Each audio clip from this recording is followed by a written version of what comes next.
Benny Learns to Fly. Today Mother Sparrow said to her 5 chicks is a very special day.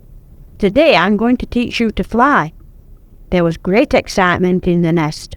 All the chicks flapped their wings and puffed out their chests, all except Benny. He sat in the corner and didn't say anything. Now children, come along. Mother Sparrow lined them all up along the branch outside the nest. One by one fly to the next tree. It isn't far. Just watch how I do it. And she flew to the next tree and back again several times to show them all how to fly.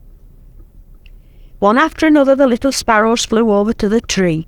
They were a bit wobbly at first, but they soon learned. All except Benny.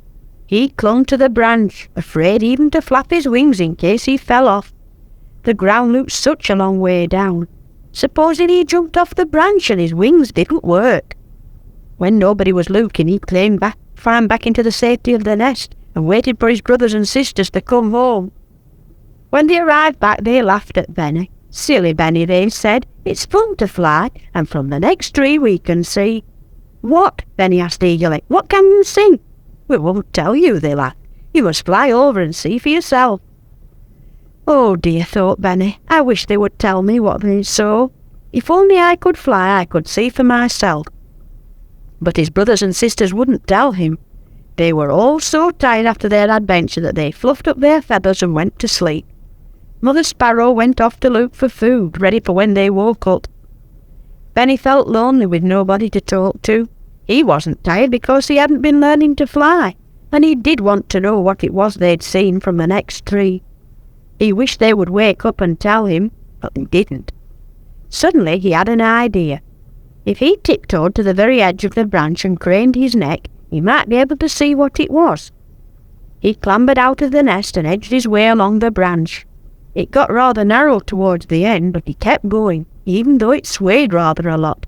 But he couldn't see anything, only a field, and he could see that from the nest. He craned his neck, leaning further and further until, oh dear, he fell off the branch. Mummy, Mummy, he called, flapping his wings up and down. I'm falling, I'm falling. But it wasn't, he was flying. It was a lovely feeling. He sailed through the air and right across to the next tree.